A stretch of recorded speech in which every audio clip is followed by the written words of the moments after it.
Rama Dwija keparengna atur palaboran bilih para kadang siswa bergodo nawa wingsati ing ari Sukra Jenar Titi Surya gangsal April warsa 2021 kanthi sengkalan karya asta Sirna Netra sampun samapta ing diri sawega ing gati hanambi seserpan saking bapa. Matur nuwun. Assalamualaikum warahmatullahi wabarakatuh.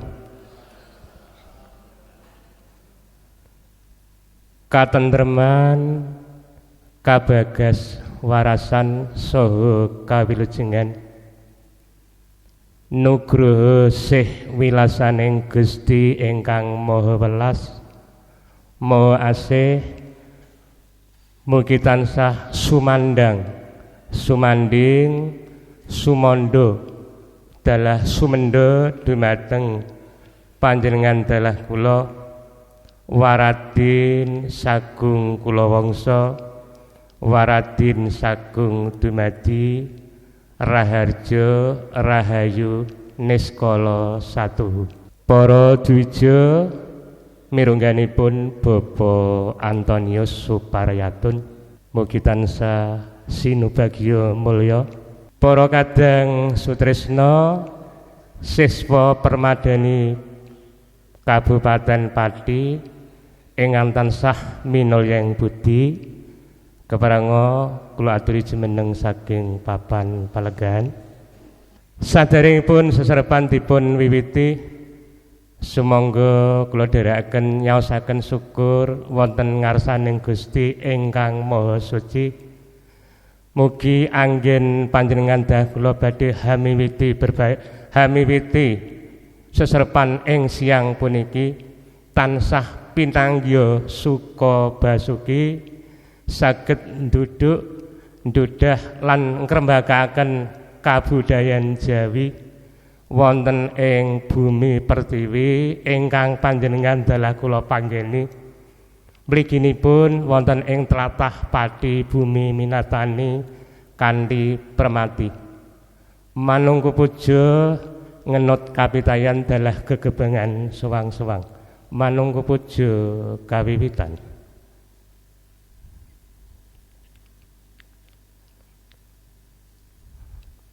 Manunggu puja purna para kadang kula aturi lenggah wonten papan panggenan sakawit saking kula pribadi anglenggana dalah ngrumaosi bilih seserpan kula anggen kula ugi namung semanten pramila tasih kathah kekiranganipun kula nyuwun agunging samudra pangasami. Wassalamualaikum warahmatullahi wabarakatuh. Nuwun kula nuwun. Assalamualaikum warahmatullahi wabarakatuh. Sewilasaning Gusti Kang Maha Kawasa ingkang sampun peparing babar gumlaring kabagas kwarasan miwah kawilujengan mugi tansah tumedhak tumantu kajiwa kasarira lumintu lumuntur lumintir ing jiwangga panjenengan dalah kula waradin sagung dumadi ingkang satuhu kula tresnani kadang kula kinasih Bapak Subawi dalah para pamong DPD Permadani Kabupaten Pati kadang-kadang kula kinasih siswa pawiyatan Panatacara dan Pamedar Sabdo Permadani Kabupaten Pati bergodo kaping 29 ingkang tansah caketing manah monggo sarengan ngunjukaken puja puji syukur wonten ngarsanipun Gusti kang murbeng dumadi inggih awit kanugrahan ingkang awujud kawilujengan kasarasan ingkang sampun panjenengan dalu kula tampi satamah saged makempal wonten ing papan pawiyatan ngriki kanthi kebak ing karaharjan.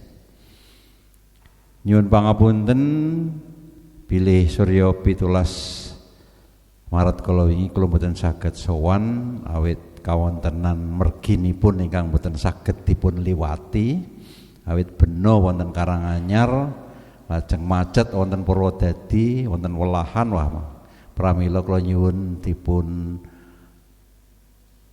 menapa dipun alihaken wonten kula suwun wonten ing dinten menika Surya gangsal April jumbuh kalian pesen kula tuk rikala kula sowan bilih gladen wonten ing dinten menika panjenengan kula suwun kersa gladen panggih nggih sampun dipun tata samudyanipun sinten ingkang badhe mambiwara sampun pambiwaranipun sampun paraga sanesipun lung tinampi pasraing ponang calon pinanganten pambagyaarja ngantos dumugi mangkih pamitan bilih sampun sawe going diri samakting gati monggo kapacak langkung rumiyin namung piweling kula panjenengan mangkih ampun ngantos ajrih ngendikan kemawon menapa mawon ingkang saged panjenengan ngendikaken mangke menawi wonten kirangipun wonten lepatipun mangke dipun aturi pamrayogi sesarengan dipun biji sesarengan supados mangke tuk rikala panjenengan binjing madeg saestu dados panatacara utawi pambiwara sampun boten lepat malih nggih ampun ajrih panjenengan ngendikan menapa kemawon mangke menawi kirang pener dipun peneraken dados menawi panjenengan mangke kados pundi jumeneng panjenengan kados pundi sikep panjenengan tuk rikala ngendikan monggo mangke dipun pindeng sesarengan menawi wonten panyarwe mangke sesarangan dipun aturi pamrayogi. Sepisan malih bab renggeping bicara menika namung badhe ndamel supados pangandikan panjenengan menika kepireng cetha endah nengsemaken. Pramila supados nengsemaken ketingal endah wirama panjenengan kedah saged dipun benten-bentenaken duk rikala panjenengan madeg pambiwara nyandra lan atur pangandikan duk rikala kabiji dados lung tinampi pasraing ponang pinanganten tawi nampi sa pambagyaarja menika kedah dipun bentenaken. Monggo sinten ingkang sampun dipun pacak minangka pambiwara Mas Waluyo kalian Mas Muhadi saged kalih saged tiga saged sekawan saged gangsal awit mangke nyandra manten putri rawuh nyandra manten kakung rawuh nyandra panggihipun nyandra mangke sungkemanipun saged monggo ingkang tiang sepuhipun wonten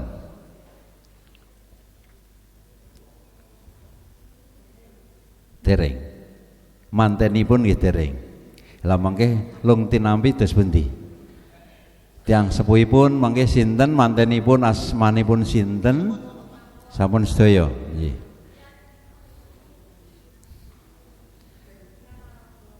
ya monggo-monggo menawi pas nyandra manten putri mijil saking Panti Mayang Arum ngginakaken gending menapa sampun wonten ingkang gending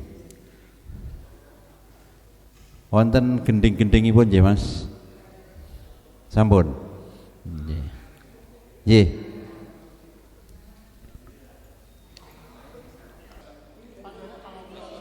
dados menika pun gatosaken minjing menawi panjenengan sampun wonten ing bebrayan menika ampun ngantos lepat tetep manten putri saking Panti Mayang Arum, manten kakung mangke saking Kori, saking Lawang sisih ngajeng aget king tetuwuhan.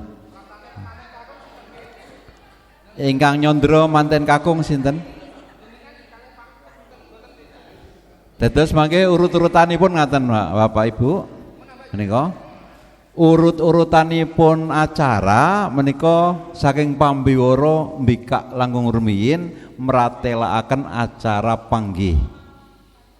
Saya sampun mratelakaken acara panggih mangke dipun wiwiti saking manten putri lumebet utawi mijil saking Panti Mayang Arum.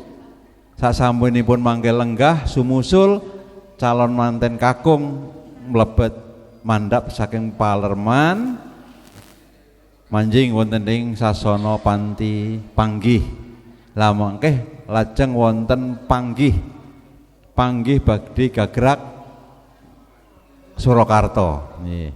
Nek panggih gagrak Surakarta mangke wonten sinduran, wonten bobot timbang, wonten tanduran utawi tanem jero. Nggih. Mangke lajeng kacar kucur, dahar kelimah, lajeng mangke wonten sungkeman. Dahar kelimah menika mangke kalian toya wening dados tunggal. Sasampunipun sungkeman menawi saderengipun sungkeman badhe wonten mapak besan saged mangke mapak besan ngagem gending tirta kencana saged. Nggih, mboten napa-napa mangke. Badhe mbebak kawah napa mboten? Sampun wonten nggih, mboten ana mangke bebak kawah saged. Werdinipun menapa mangke dipun candra bebak kawah. Wonten. Nggih. Mangke pasrah tinampi sinten pasrah tinampi? Pun pasrahaken panggih. Pramila benjing duk rikala panjenengan badhe madheg pranata cara utawi pambiwara panjenengan kedah ngecek langkung rumiyin para paraganipun. Asmanipun ampun ngantos klintu. Awit menawi mangke gantos piantun mesti wonten buku panduan menika dipun gantos. Menawi panjenengan mboten koordinasi, mboten pun cek langkung rumiyin mangke ingkang panjenengan ngendikaken piantunipun boten wonten. Nah, pramila dipun tata, dipun cek langkung rumiyin menawi samudanipun uba rampe uga sampun sumadya nembe panjenengan miwiti mbikak. Ampun ngantos panjenengan boten koordinasi kalian perias. Kedah koordinasi kalian perias sampun siaga punapa dereng. Panjenengan ngecek ugi uba rampinipun. Ampun ngantos panjenengan mangke pun bikak pun wiwiti acara uba rampinipun tesih wonten ingkang kantun. Lah menika mangke dados acaranipun mboten sae. Pramila badhe maraga dipun teliti langkung rumiyin samudayanipun. Rawuhipun pambiwara sak mboten-mboten setunggal jam utawi setengah jam saderengipun wiwit acara sampun rawuh kinarya kagem ngecek menika. Panjenengan saged cek son panjenengan badhe jumeneng wonten pundi supados panjenengan mangertosi samudayanipun. Nggih. Terus menika supados dipun tata. Sampun siap sedaya? Dipun gatosaken nggih, dipun gatosaken sedaya dipun gatosaken. Cak-cakanipun acara panjenengan gatosaken. Sinasa panjenengan maraga wonten mriki dados paraga ning panjenengan kedah gatosaken menika. Kados pundi pambiwara, kados pundi mangke ingkang pasrah tampi, kados pundi mangke pambagyaharja, lampahing adicara panggih kados pundi panjenengan kedah gatosaken. Supados binjing menawi panjenengan sampun madeg dados pambiwara mboten bingung malih. Nggih, ingkang kedah panjenengan koordinasi setunggal kalian Prias sampun siaga menapa dereng ubo rampenipun sampun wonten napa dereng. Nah menika kedah sepados mangke ampun ngantos panjenengan sampun wiwiti ubo rampenipun wonten ingkang ketriwal. Nggih, monggo Mas Waluyo saha Mas Muadi.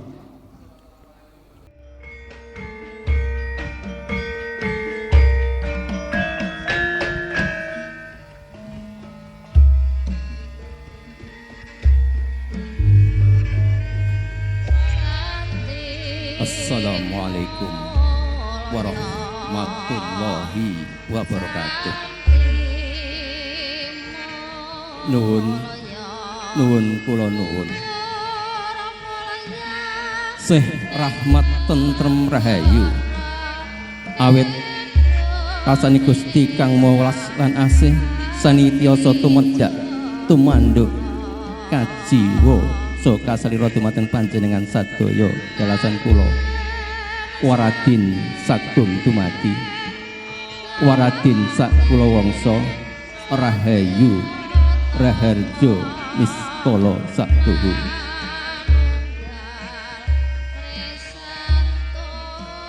Panjenenganipun para pepunden sesepuh bini sepuh aji sepuh ingkang hanggung amestuti dumateng papayaning kautaman ingkang tansah kula bekteni.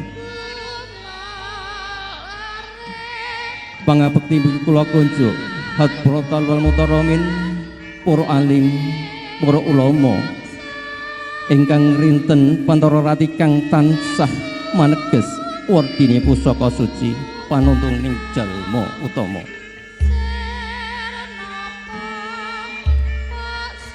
Pangabekti mugi kula katur dumateng Prayi Agung pangreh pangembate praja satriyaning nagari ingkang dansah dados pandam-pandeming kawula dasih ingkang satuhu kinurmatan.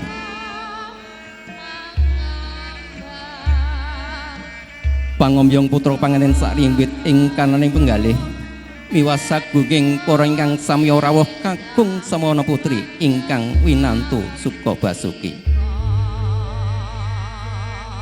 Angeti bilih kula lan panjenengan sadaya jejer titah sumangga kula dherekaken ngaturaken puji syukur wonten ngarsane Gusti kang murbeng dumadi ingkang sampun paring pinten-pinten kanugrahan satemah kula panjenengan sadaya saged kempal manunggal hamba barbingan wonten ing kapti wonten dalimipun Bapa Suwarna sakrimbit kanthi widodo nirbaya kalis ing sakateng sambikala. Tuhu tilepan ing deduka tebing salwiring sesendu yang panyendu ulang tepung gladiwanuh kepareng derek pitepangan kula pun moh adi lukung kalih Mas Edi Waloyo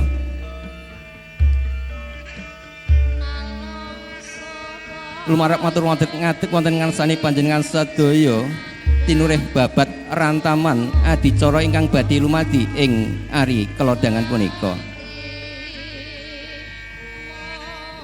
Sinawung rasuka ing ngajeng miwah katuraken sewu agunging pangaksama mugi kepareng kula hambuka wiwaraning suka winganing wicara dwaraning kandha nuhuni awit karsanipun ingkang hamengku gati Bapa Suwarna Dala Ibu Suryati wonten pidalem dusun Plangitan RT setunggal RW kalih Kecamatan Pati Kabupaten Pati Bumi Minatani ing wanci Sukra Jenar Surya kaping gangsal April warsa 2021 hanepi dhatmarating asepuh Hamagya Suta Hamimawasiwi putrinipun Asesilih Rara Sekar Wijayanti ingkang sampun kepareng kajatu krama dening Bagus Sujatmika putra jalunipun Bapa Jati Kusuma kalih Ibu Larasati ingkang pidalem dusun Wonosekar Kecamatan Gembong Kabupaten Pati Bumi Minatani ingkang saklajengipun kaparenga kula hampratitaken mulih reroncening titi laksana adicara ingkang badhe kalampan ing siang menika. Wondene lampan adicara ingkang sampun karakit karantam karumpaka dening kula wangsa ingkang badhe kawiyos mekaten.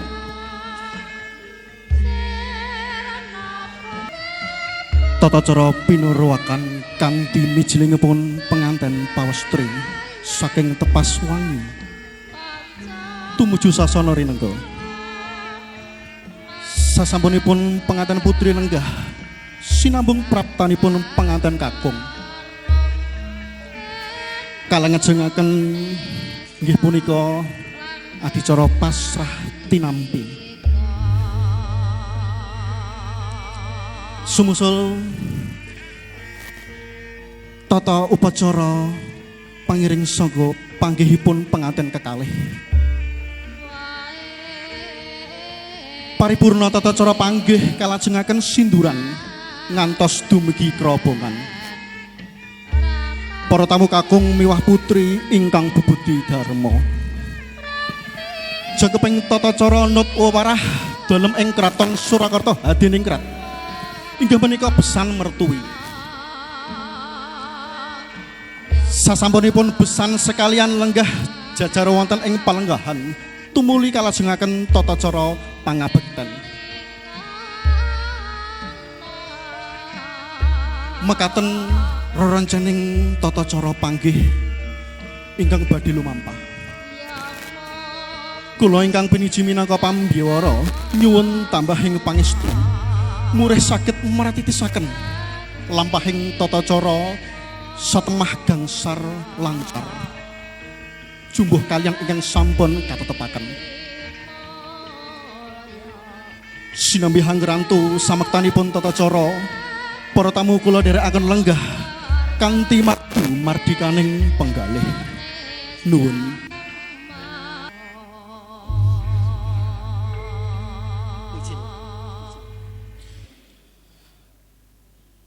Para tamu kakung miwah putri ingkang satu huminul yang budi. Sampun wonten sasmita saking Ibu Juru Sumbaga. Nun inggih Ibu Kusumawati ingkang mijil saking sanggar wahyuning ati dusun Plangitan. Bilih penganten pawestri sampun purna anggenipun ngedi busana pramila daya-daya arsa kakanthi lenggah ing palenggahan rinengga. Mijilipun penganten pawestri datan siwah kalawan wijiling Sekar Tejo.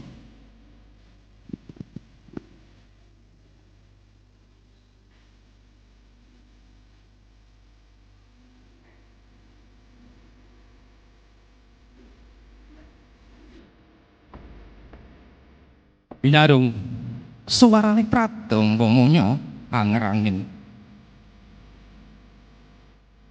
Hambabar ketawang Sekar Tejo. Kaya ana gondo hangamar arum katyuping samirana manda. Kawis tinggal jengkaring tepanen putri mijil saking panti busana. Panti ateges papan busana ageman. Mijil saking panti busana ateges miyos saking papan ageman. Nedya sungarak wonten ngarsanipun para tamu manjing ing salebeting sasana pahargya. Temanen putri angagem busana kang sarupa retna hangimba busananing garwanata. Katon pating galebyar pating pancurat.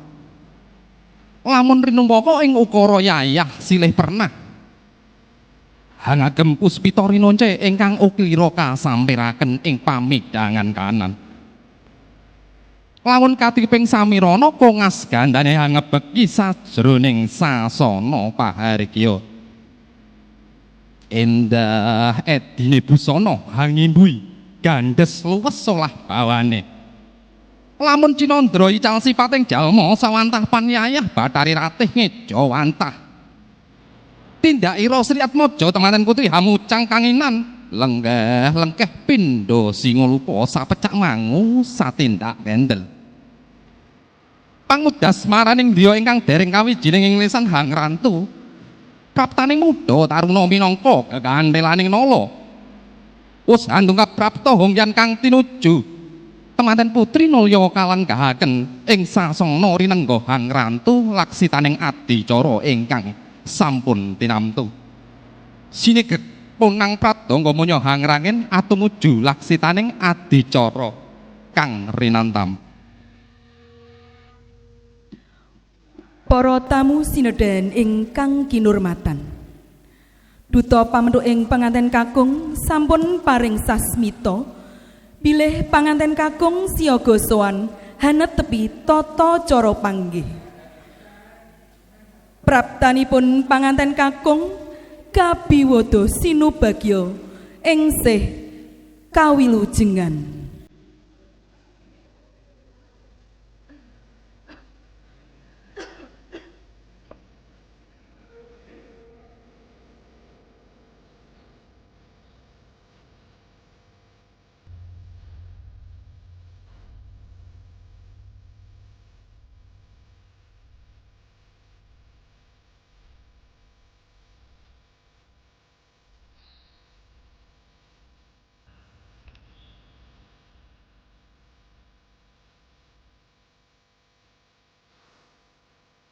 Ladrang wilujeng sampun ngumandang ing awang-awang. Kapiyarsa ing sasana gati. Minangka tengara praptanira panganten kakung binayong dening para pangiring saking Wisma Palermang. Kakani manjing sasana wisuda.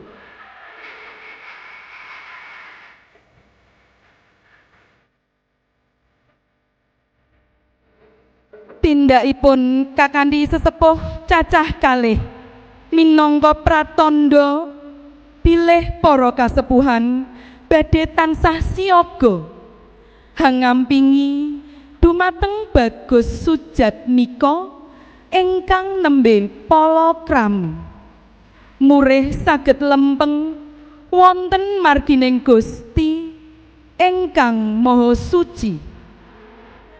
Temah bagya mulya ing donya prasasat kadi ing kasuwargan jati. Mengagem busana awarni cemeng sinulam wenang rukni jumbuh kalawan busananipun panganten wanodya mracih nani bilih anggenipun Hanjatu Krami Rara Sekar Wijayanti sampun nyawiji lair tumusing ati. Kawimbuhan mengagem kuluk kanigara sinulam benang kencana. Kuluk kanigara minangka pengageming ratu mratandani Bagus Sujatmika badhe tansah ngupaya dados titah ingkang pinaringan derajat inggil langkung-langkung tataran panembahipun. Kadi ginelak tindakipun panganten kakung miwah pangiring kawis tingal sampun dumugi korining pahargyan. Suipun ladrang wilujeng tengara kandhek tindakipun panganten kakung. Hangrantu tumapaking tata cara panggih. Para tamu kakung miwah putri ingkang minulya ing budi